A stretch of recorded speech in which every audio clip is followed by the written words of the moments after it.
Deadlifts are one of the harder leg exercises I think there are. The correct form, the form that I have done my research on to be proven more successful, is you want to have your feet hip width apart. So about two fists full, maybe even a little bit more, depending on how wide your hips are naturally.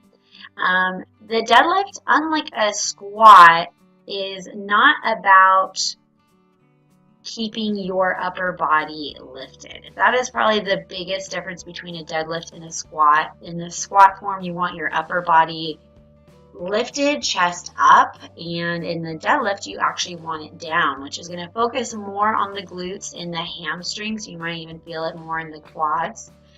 The biggest mistake we see though is people's heads will come up and they'll look at themselves in the mirror as they're doing a deadlift. This is actually very dangerous. When you're doing a deadlift, it's a lot of weight, a lot of pressure being pulled down by your arms. So that's why it's important to keep your head in line with your spine at all times. The bar is going to be right against your legs. So it can be a little bit awkward. The best way to do this and the most correct way is to really stick your hips back as much as possible. That's going to allow you to get that bar over your knees and down the fronts of your legs. Be very careful that you don't hit your shin. And if you can't go down all the way because of a lack of flexibility in your hips, that's okay. You just want to make sure that the hips are pushed back, weight is in your heels at all times, keeping a nice flat back with your neck in line with your spine. When you pull up, you're going to engage the glutes by pushing the hips forward and bringing the shoulder blades together.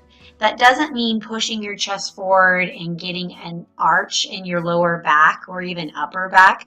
You want to keep your body nice and straight, but you want to really make sure you're pulling up and keeping that posture in those glutes.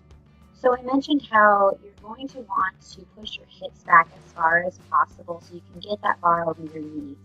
That's because you want to have a slight bend in your knees and work your way towards a nice juicy bend. And that's all going to stem from the flexibility in your hips. You just definitely don't want to keep your legs straight. That's actually a different exercise, but still incorrect. You want to have a nice bend in the knees here. And you want to make sure the bend starts by pushing the hips back, then bending the knees, straightening the knees, and bringing the hips back in.